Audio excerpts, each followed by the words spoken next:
Hi all, welcome to week 7 of BUSS1020. So this week's content is really quite heavy. We talked about confidence interval, searching for the mean with sigma known and sigma unknown, as well as looking for the proportions of the population using different tools. So with sigma known, we use the z distribution. With sigma unknown, we use the degrees of freedom with the t distribution and whatnot. Of course, previous concepts such as the central limit theorem, such as the distributions, such as normal distributions, will all come into place. We have to have a solid foundation about past week's content. So let's get into this. So this is the course material for this week. So we first looked at confidence intervals. What are they? Um, or some ideas surrounding confidence intervals. And then we talked about knowing confidence intervals or calculating for the population mean with confidence intervals when the population variance is known. So that's when we know the sigma. Whereas we could also calculate for population mean when the variance is unknown. When sigma is unknown, we use the t distribution. With the t distribution, we also need to use the degrees of freedom, which is n minus 1. And then we talk about population proportions, determining population size, which of course comes into play when we talk about the central limit theorem and its connection to confidence intervals, application, and whatnot. Of course, we will also be going into the questions that we went through with the tutorials. So that will really solidify the ideas of how these questions are done. All right, so confidence intervals. What confidence intervals really says is it helps estimate population parameters. So if we say we have a 99% confidence interval. If we have a 95% confidence interval, that means 95% of confidence interval means that we are 95% sure or 95% confident and 95% certain that the true mean of the population lies between these two intervals. So there's going to be an upper confidence, there's going to be a upper interval and a lower interval, and we are 99% sure, we are 95% sure, we are 50% sure, or perhaps how many percent sure that the population mean lies within these two ranges. Now, once again, confidence intervals are have a range of numbers. This differs from point estimates, where point estimates just give a single variable. And if we think of a continuous distributions, which we have been talking about in the past weeks, then confidence intervals would make more sense. So the width of the confidence interval. So let me quickly draw this. So this would be a distribution. So we could say we are 95% sure that the true mean for the population lies between these two values of the sample. That's basically what we're talking about. So the width of the confidence interval is between the lower confidence limit and the upper confidence limit. So with point estimates in the middle. So point estimate is the middle value of these two confidence intervals, and that is what we will estimate. Is what we will estimate to be the mean of the population from the sample.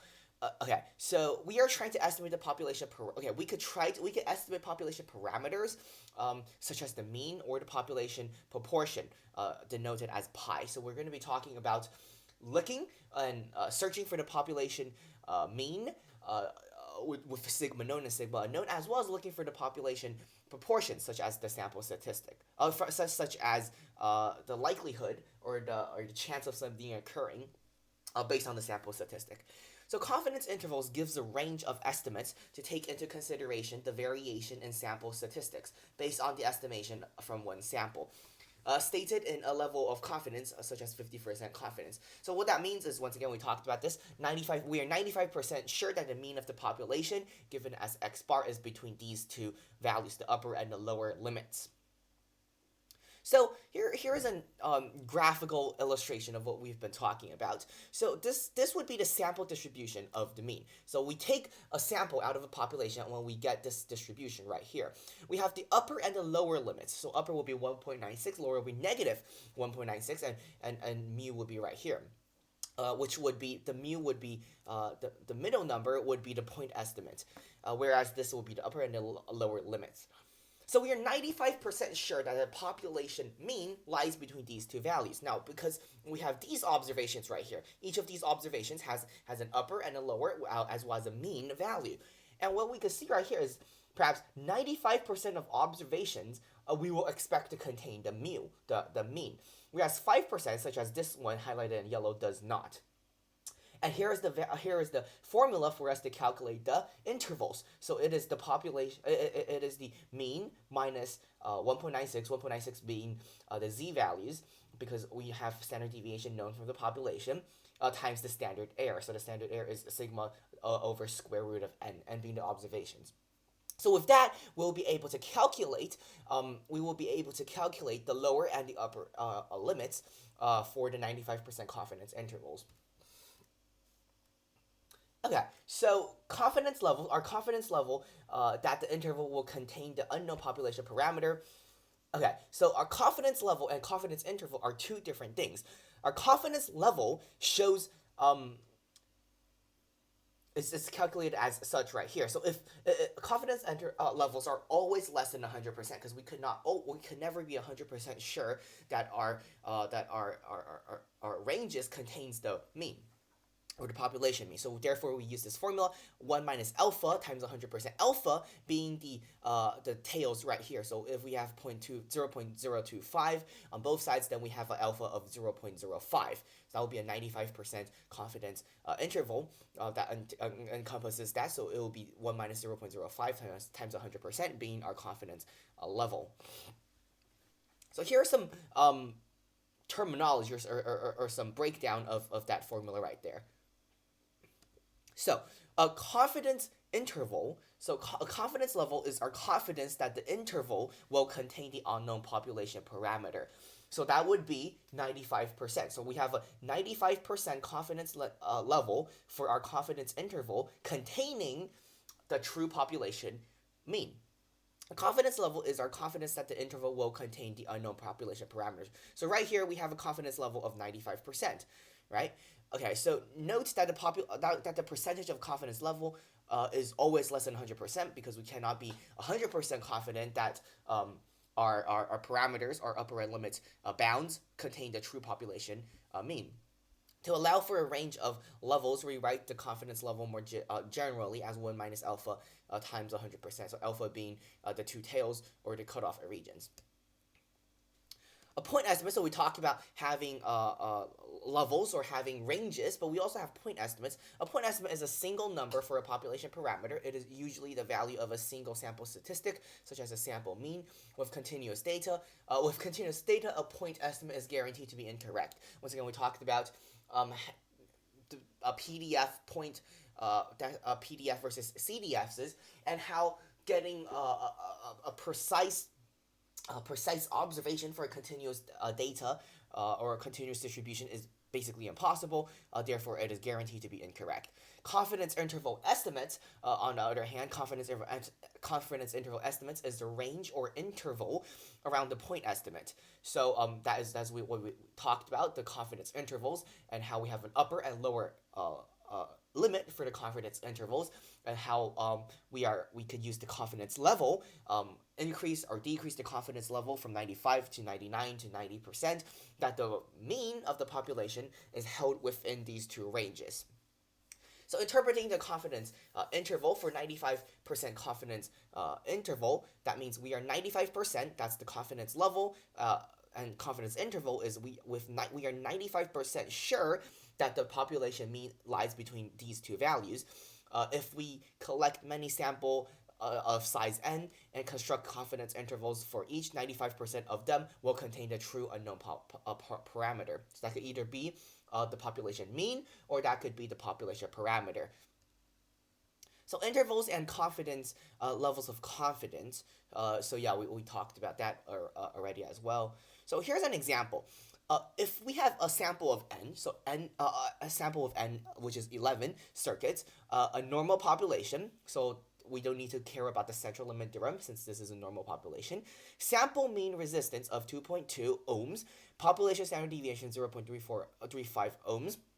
Determine a 95% confidence interval that the true mean of resistance of the population. So what we will need to do is we will use the normal distribution function to calculate to calculate the z value. So how many standard deviations from the mean that way we will get 1.96. 1.96 using the formula of the standard error, which is the population standard deviation divided by the number of observations square rooted. Then what we'll get right here is the lower and upper limits. So we plus this number and we subtract this number. So we plus this number with the mean of the sample mean, and we subtract this number to the sample mean to get the lower limit, and therefore we are 95% sure, okay? We are 95% sure that the population mean will lie between these two values. 95% sure being the confidence level. So here's the formula for confidence interval when sigma is known, which we have been talking about thus far. So it is just right here. And once again, we could get z alpha divided by 2, alpha divided by 2 because there are two tails. So z alpha divided by 2, we could use the confidence dot norm function. Now make sure that alpha divided by 2 is alpha instead of 1 minus alpha, because that is a common mistake. So for this example, instead of using 0.95, we use 0.05 divided by 2 for the norm.this function to get 1.96. Okay, so, but however, the assumption that in the real world we have information about the population standard deviation when we don't have information about the population mean is quite unrealistic, because in most situations when we know the population parameter, we would also be able to know the population mean. So therefore, we have the ability also to calculate or at least estimate the confidence intervals using the student t distribution if we do not have the population standard deviation or the population parameter. So this is where the student's t-distribution comes into play. Now, the student t-distribution has an additional factor called the degrees of freedom, or df. df is simply n minus 1, being the sample size subtracted by 1. So as the sample size increases, the student's t-distribution approaches normal. That makes sense. Once again, there is the central limit theorem that comes into play. As the degrees of freedom increases, t-value decreases since it approaches z critical values. Z critical values being the normal distribution. So yeah. Okay, so let's just look at this example right here, or this explanation. So confidence interval for mu when sigma is unknown. So we have the assumption that population standard deviation is unknown. Population is normally distributed, or is large enough, or a sample is large enough, so that the central limit theorem applies right here.